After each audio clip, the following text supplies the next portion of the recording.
What's going on, guys? Dan from SSG bringing you another Edison format deck profile. This time I'm profiling my Frost and Flame Dragon deck. Frost and Flame Dragon has been one of my favorite cards ever since I pulled it out of a sneak preview pack for Tactical Evolution. I thought it was pretty awesome. The artwork is just amazing. It stands up today. I love the card, so we're going to make a deck around it. We have the full 3 copies of Frost and Flame Dragon. A lot of people only put 2 in their deck because this card is so hard to summon, but I had the intention of summoning this card as often and as early as possible because it's the point of the deck. And for those of you who don't know, the summoning condition is very difficult. It's 2 waters out of your graveyard as well as 1 fire monster. So banishing 3 from your grave to drop this card down, but the payoff is huge. 2300 stick, 2000 defense. You can discard a card to destroy a monster on the field. Face down, face up. Very, very powerful card. It can still attack on the turn that you use the destruction ability. So this card, we just want to drop it down, impact the board immediately with priority, and be a very powerful card. It comes down in addition to your normal summon. It can do a lot of great things. So we have the full 3 Frost and Flame Dragons. And for our waters, to fuel the Frost and Flames, we have a Frog Engine. We have 3 copies of Substitoad, 3 copies of Swap Frog, 2 Treeborn Frog, and 2 Dupe Frog. So this is going to allow us to just get a bunch of water monsters in our graveyard at once, but also just be good cards. I see a lot of the Frost and Flame decks online kind of playing these dirtily ways to try and somehow get Frost and Flame live. Things like Flameville Fire Dog and the water monsters being like Diva. This package a little more cohesive, a little bit more synergistic with one another, and we're just going to drop as many water monsters into the grave as possible so that all of our Frost and Flames are live and in the very early turns of the game. And by setting up Substitoad plus 1 other monster, you can just dump all your water monsters into the graveyard, and it's going to be an awesome and fun time. Of course, everyone knows the dupe block is very powerful. This deck specifically does a really good job at setting it up.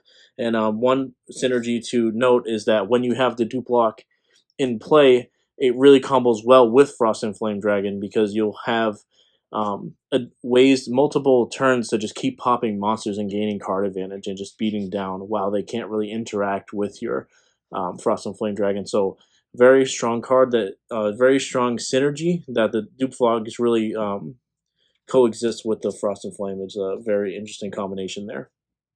For the fire cards, we have 3 Volcanic Shell. This card's awesome with Frost and Flame Dragon. It just, once you get 1 in the graveyard, you're going to search out more, and it basically fuels all 3 copies, essentially. Fuels all 3 copies of Frost and Flame Dragon, because it will just chain all the fire monsters into your hand and eventually into the graveyard, and you can banish 1 with 2 waters to drop the Frost and Flame. And of course, being able to search into your hand as well is really strong because it fuels the discard effect for Frost and Flame Dragon. So much synergy with this card. I think it just belongs in probably any Frost and Flame Dragon deck. It's just very, very synergistic. It does so much for it. Feeling the graveyard for Frost and Flame, feeling your hand for Frost and Flame. Very, very strong card here. And the rest of the fire monsters, 2 copies of Lonefire Blossom. Same thing here. Similar idea with the frogs. We just want to get multiple fire monsters in the graveyard. The volcanic shells do that, and so don't the Lonefires. Just Lonefire sets up 2 Frost and Flame Dragons as long as you have the water monsters to fuel it. And the frogs do a good job at that. So easy way to get 2 fires in your grave, and also just good cards in Edison format, right? We're going to be summoning the 1 copy of Tyrannial that we play. Very strong card. But the point is that we're having good cards. We're playing good cards in our deck. You know, we're not giving away consistency or power to play the Frost and Flame Dragon. It's in addition to, and it's cards that we generally want to be playing in the format anyway. So we have the little Lonefire package there. And we are playing Quickdraw, so 3 copies of Quickdraw, 2 copies of Dandylion. Dandylion really strong in this deck in combination with Substitoad, just being able to get Dandy in the graveyard, drop Substitoad, and then do all sorts of frog nonsense, and really strong combination there. But also 3 Quickdraw, it's really strong with Frost and Flame Dragon because it's 6 monsters, right? 2 different threats that can come down in addition to your normal summon. So our deck is very threat dense and has a lot of ways to special summon monsters, and I like having the full 3 quick draws for that reason. Also really good combination with Volcanic Shell, of course, just a good combo there. Getting those shells in the graveyard, using them for something to combine it with the quick draw to make powerful synchro monsters. We then have 2 copies of Debris Dragon, rounding out the Quick Draw or Plant Engine. Debris Dragon, just really strong, very, very high impact normal summon. You're going to have a lot of monsters to reborn off of it. Most likely you want the Dandelion, of course. But late game, it's really good. And I'll show you a sweet card in the extra deck you get to play because this card exists in the deck. We have the full 3 copies of Caius. I like Caius in this deck a lot because with the Dandelion tokens, it's easy to set up the double dupe block, the 2 dupe frogs, and the swap frog, and then you can just keep dropping Caius down and bouncing it over and over again, and that combination is really easy to set up there. Similar to like when you have Frost and Flame Dragon plus the dupes, you have like recurable removal that just happens over and over. It's really easy to set that up in this deck. So, of course, we're running 3 Caius in any Treebone Frog deck for the most part. Onto spells, 3 copies of Pot of Avarice. This card is just really broken in this deck because you can just set it up on turn 1 with all the crazy frog nonsense. But by turn 2 or 3, it's going to be very good. And it does conflict a little bit with Frost and Flame Dragon, but I think it's just worth it because we're going to be able to go through so many cards in our deck with the frogs, the volcanic shells, the Quickdraws getting cards in graveyard. We just want to keep those threats into our deck and keep redrawing them. And this card just does it all. I've resolved all 3 in multiple games and multiple Frost and Flame Dragon. So very powerful card, very high upside. So we're going to run all 3 copies. Of course, we have 1 Heavy Storm. Foolish Burial, really strong in this deck. You need to get that Volcanic Shell in the graveyard to start fueling for discard, fueling for the Frost and Flame Dragon. And also just Foolish Burial, Dandelion, normal summon Substitoad is really nasty as well. We have 1 for 1 to go grab our Substitoad. It's funny, in testing a lot, I end up grabbing the Volcanic Shell to have access to the Fire Monster. If you like already have Substitoad, then you can drop Substitoad down, sack the shell. So a lot of cool stuff you can do there.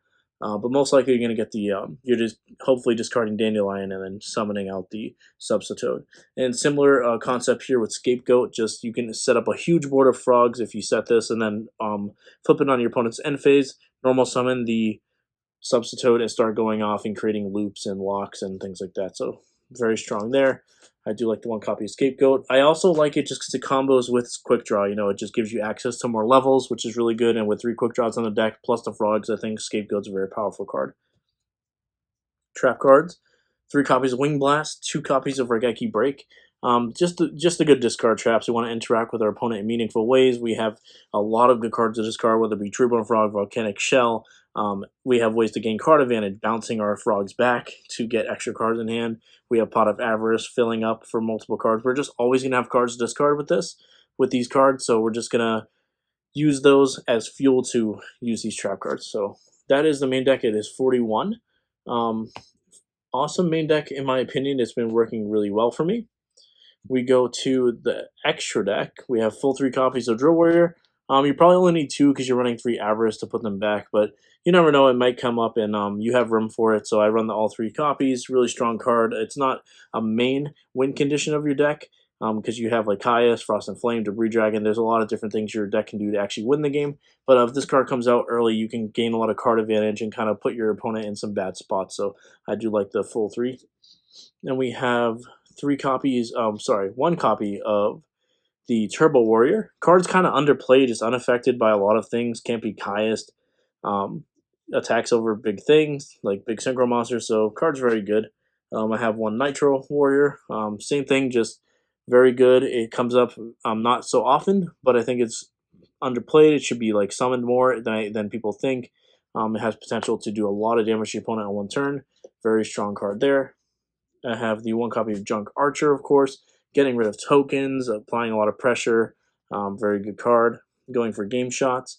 I have 1 Road Warrior. This is literally just for the attack points. You can make this card with Quick Draw, so and our deck usually has a lot more fodder than like a traditional Quick Draw deck. So we're just going to summon this and attack down with it for 3,000 if that's what we need. On to the non-synchron tuners. Synchro monsters. We have 1 Iron Chain Dragon. Really important to have access to this in the early game. Sometimes you'll have to bring back frogs or something like that, and then you can, with Debris Dragon and synchron to that. We have Black Rose and Ancient Fairy, of course. It's really important that Black Rose is a fire monster. That does come up more than you would think. Just having access to that fire monster is really important because you're always going to have the waters engraved for the most part. So the fire monster you need in there to summon your Frost and Flame Dragon. You then have 1 copy of Stardust as well as the 1 copy of Red Dragon Archfiend. Just strong cards. You can summon them with Debris Dragon. You're going to summon them. And then I have the one awesome shout out to my boy Nick for letting me know about this. We've been exchanging some lists, and he found Trident Dragion because you can summon this with Debris Dragon as well as Frost and Flame Dragon. Together, these two cards summon out the Trident Dragion, and that is just an insane combination. Because say you normal summon the Debris Dragon, you're bringing back, say, a Dandelion. Say a Treeborn is on the play, or like any other card, you're just OTKing your opponent. You know what I mean? Like it's just straight up 9K to the face. Like it's happened. Like it comes up where you just reborn Treeborn, then you normal this, bring back Dandelion, special the Frost and Flame, wham. Now you can just attack, and it's just GG there. This card just has immense high power level. If anyone's ever played it back in the day or in Edison format, they know how out of hand it can get. Kind of can just kill you out of nowhere. It doesn't come up that often. It does come up, but the fact that you can is just absurd, and that's the main point. Is it exists, it has access to it. We're going to try and kill our opponent with this card because it's awesome. Last card in the extra deck, 2 copies of the Chimeratech Fortress, because we have space for 2, and we play the Cyber Dragons in the sideboard. And we have 3 DD Crows, 2 Cyber Dragons, just standard. I like these cards a lot. I like that you can recur the Crows with Draw Warrior. I think that's really good. We have Gorz and Trag in the side. The deck does pretty well defensively because you just have, without these on the main, because you just have a lot of ways to stop your opponent's attacks, whether it be by dupe blocking or scapegoat and set up a bunch of frogs, or just applying a lot of pressure. Like you have a lot of like Quickdraw dandelion boards, you have dandelion titanial boards. Like they can't really deal with a lot of things you're applying to them, so they're not always going to be attacking you directly, and things like that. So I just kind of like these in the side for decks that can just OTK you out of nowhere. Cards like, you know, Bryonic in combination with the zombie cards, of course, and you have Judgment Dragon to worry about. These come in those types of matchups. Spells, 3 full copies of Lightning Vortex. Just extremely powerful in this deck. Just so many free things to discard. We're going to play all 3 copies, and it's going to be excellent. It's been really awesome in a lot of matchups.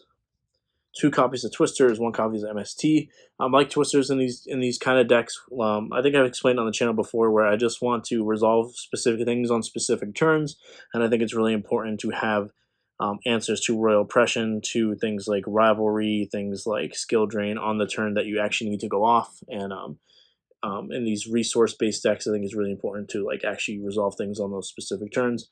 MST just serves as, of course, of a generic removal card. Then we have the 1 copy of Burial. I've been putting this in a lot of my frog decks. I think it's good, but in this deck, I think it's extra good because we want access to the Frost and Flame Dragon. Bringing back like 2 waters and a fire is something that can come up, and just having access to ways to bring monsters back into your grave to make the 2nd or 3rd copy of Frost and Flame live is relevant. But all the time, you're just mostly gonna save your Treeborn Frog from a DD Crow in the standby phase, which is also just great. Last card on the side, Trap Dustshoot. It can't be an SSG profile without it. Oh, well, I think basically every SSG profile has this card, but maybe some leave it out. But in the sideboard for going first, against decks that don't set a bunch of back rows and things like that, you just want to have access to it, and can't neglect it. Got to put it into the deck somewhere. So that is the deck, guys. Let me know what you guys thought about the deck in the comments below. Frost and Flame, one of the most awesome cards in Yu-Gi-Oh's history. I think it's just like super awesome, hard to summon, so niche, but the payoff is really high, and I think this deck does a very good job of summoning it early and often, very consistent, and the artwork on the card is just amazing. And I see a lot of people posting lists online, and that just makes me really happy because I think the card is playable in the format. I just think it needs to be gone about the right way because it's a very powerful card, very high upside, and that is about it, guys. So without further ado, this is Dan V from SSG signing out.